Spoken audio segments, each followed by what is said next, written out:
చితి ఒక్కసారే మండుతుంది, కానీ చింత మాత్రం మనసును దహిస్తూ నిరంతరం మండుతూనే ఉంటుంది. ఈ మానసిక వ్యాకులత అనేది మనిషిని నిలువున నీరు కారుస్తుంది. నిత్య జీవితాన్ని దుర్భరంగా మార్చే ఈ డిప్రెషన్ నుంచి త్వరగా బయటపడడానికి యోగా చక్కగా ఉపకరిస్తుంది. ప్రతినిత్యం కొన్ని ప్రత్యేకమైన యోగాసనాల్ని సాధన చేయడం ద్వారా డిప్రెషన్ నుంచి ఎలా బయటపడొచ్చో ఇప్పుడు తెలుసుకుందాం.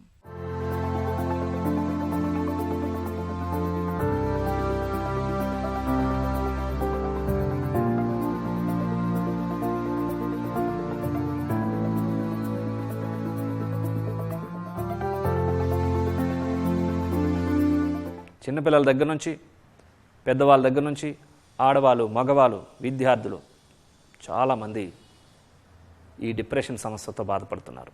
శారీరక రకమైన కారణాలను చాలా సులభంగా మనం తగ్గించవచ్చు, మందుల ద్వారానో వ్యాయామం ద్వారానో. కానీ మానసిక రకమైన వ్యాధికి మందే లేదు.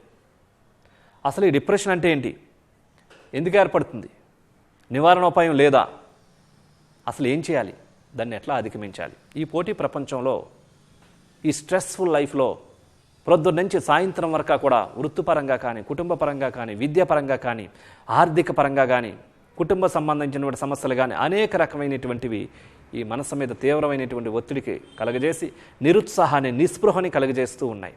తాను ఆశించిన జరగలేనప్పుడు, ఊహించలేనిది జరిగినప్పుడు మనస్సు దానికి విపరీతమైనటువంటి ఒత్తిడికి గురై, నిరుత్సాహానికి గురై, నిర్బంధనకు గురై, మనస్సు మానసిక ఒత్తిడికి, సంఘర్షణకు గురయ్యడాన్నే స్ట్రెస్ లేక డిప్రెషను, యాంగ్జైటీ వీటిగా మనం పిలుస్తూ ఉంటాం. తనకు కావాల్సినవన్నీ కూడా తన దగ్గర ఉన్నప్పటికీ కూడా ఆనందంగా ఉండలేడు, సరికదా విరక్తితో జీవిస్తూ ఉంటాడు.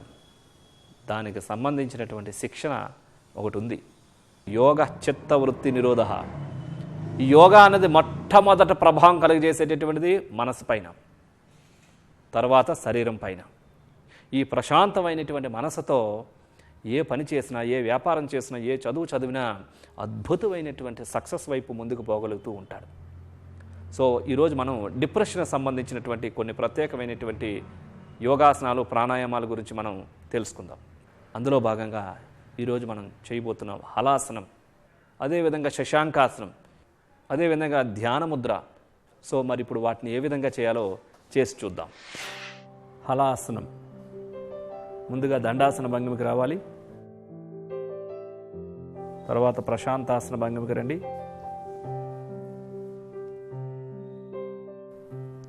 లెఫ్ట్ లెగ్ ఫోల్డ్ చేయాలి, లెఫ్ట్ లెగ్ చేతిలో రైట్ లెగ్ని కూడా ఫోల్డ్ చేసి, రెండు కాళ్ళని రైజ్ చేసి, బాడీని రైజ్ చేసి, రెండు చేతులతో సపోర్ట్ తీసుకొని దాన్ని హలాసన భంగిమకి రావాలి, సర్వాంగాసన భంగిమగా. Now raise your both legs, raise your body, slowly come to the halasana. కాళ్ళు రెండు నేలను తాకుతున్న విధంగా ఉండాలి, కాళ్ళు రెండు జతలో ఉండాలి, కాళ్ళు స్ట్రైట్గా ఉంటాయి. ఈ భంగిమనే హలాసనము అంటారు. హలము అంటే నాగలి. ఈ ఆసనం చివరి భంగిమలో నాగలి ఆకృతిని పోలి ఉంటుంది.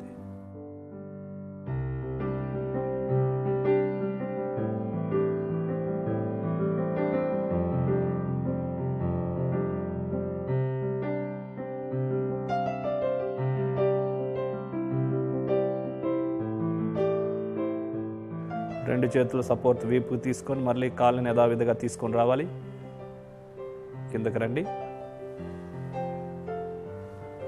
ప్రశాంతాసన భంగిమలో ఒక కాళ్ళు స్ట్రైట్గా ఉంచుకొని రిలాక్స్ అవ్వండి.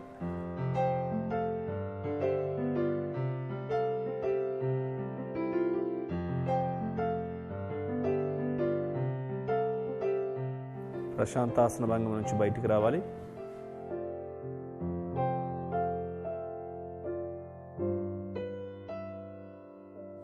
వజ్రాసన భంగిమకి రావాలి.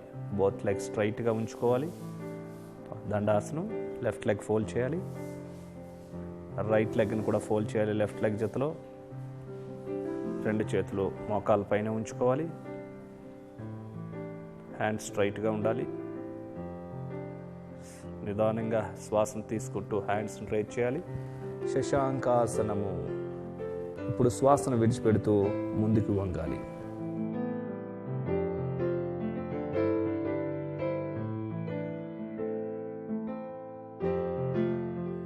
మరలా మరలా నిదానంగా శ్వాసను తీసుకుంటూ పైకి రావాలి.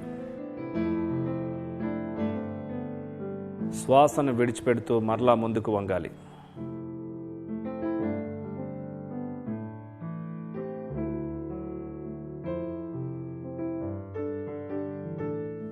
మరొకసారి శ్వాసను తీసుకుంటూ నిదానంగా చేతులు పైకి లేపండి. ఇప్పుడు శ్వాసను విడిచిపెడుతూ చేతులు రెండిని తొడల మీదకి దించుకోండి.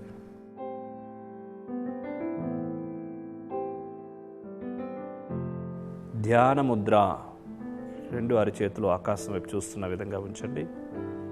చూపుడు వేలు ఫోల్డ్ చేసి బొటన వేలు యొక్క చివర కొనకి తాకించండి. 3 వేళ్ళు నిటారుగా ఉంటాయి. అరచేతులు ఆకాశం వైపు చూస్తున్న విధంగా ఉంటాయి. కళ్ళు మూసుకోండి. ఈ స్థితిలో పూరక, కుంభక, రేచక, శూన్యక నియమాలు నిష్పత్తిని పాటిస్తూ గమనమంతా శ్వాస పైన ఉంచి నిదానంగా శ్వాసను తీసుకుంటూ నిదానంగా శ్వాసను విడిచిపెడుతూ ఈ విధంగా శ్వాసక్రియ చేయాలి. ప్రాణాయామం.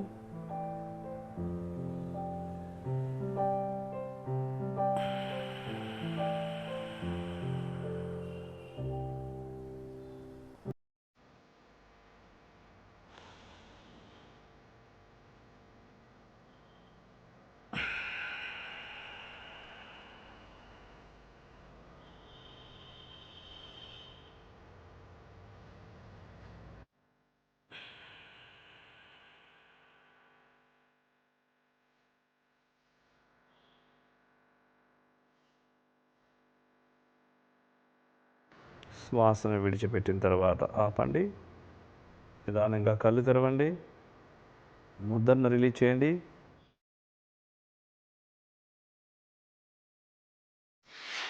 చూసారు కదండి, ఈ డిప్రెషన్, యాంగ్జైటీ, స్ట్రెస్, టెన్షన్తో బాధపడినటువంటి వాళ్ళు ప్రతిరోజు ఒక అర్ధగంట ప్రాణాయామం చేయాలి, అర్ధగంట సూర్య నమస్కారాల ఆసనాలు చేయాలి, ఒక 10 నిమిషాలు ధ్యానం చేసుకున్నట్లయితే కనుక వారం 10 రోజుల్లో మీ డిప్రెషన్ నుంచి, మీ విరక్త ప్రపంచం నుంచి ఆరోగ్య ప్రపంచం వైపు మీరు ప్రయాణించగలుగుతూ ఉంటారు. ఈ హలాసనాన్ని ఒకేసారి చేయలేకపోతూ ఉండొచ్చు. నిదానంగా నిపుణుల యొక్క పర్యవేక్షణలో సాధన చేయండి. 5 సార్లు చేయండి. ధ్యాన ముద్రని మీరు సుమారుగా 5 నిమిషాలు పొద్దున్న, సాయంత్రం, మధ్యాహ్నం ఇట్లా 3 భాగాలుగా చేసుకొని 15 నిమిషాలు చేయండి ప్రతిరోజు.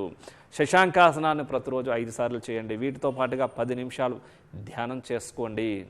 సో మరి ఈ యొక్క హలాసనాన్ని, శశాంకాసనాన్ని మరియు ధ్యాన ముద్ర, వీటితో పాటుగా అపాని ముద్ర, ప్రాణముద్రలు కూడా చేసినట్లయితే మైండ్కి విపరీతమైనటువంటి శక్తి పెరిగి ధైర్య సాహసాలు పెరుగుతూ ఉంటాయి. చిన్న చిట్కా మీకోసం.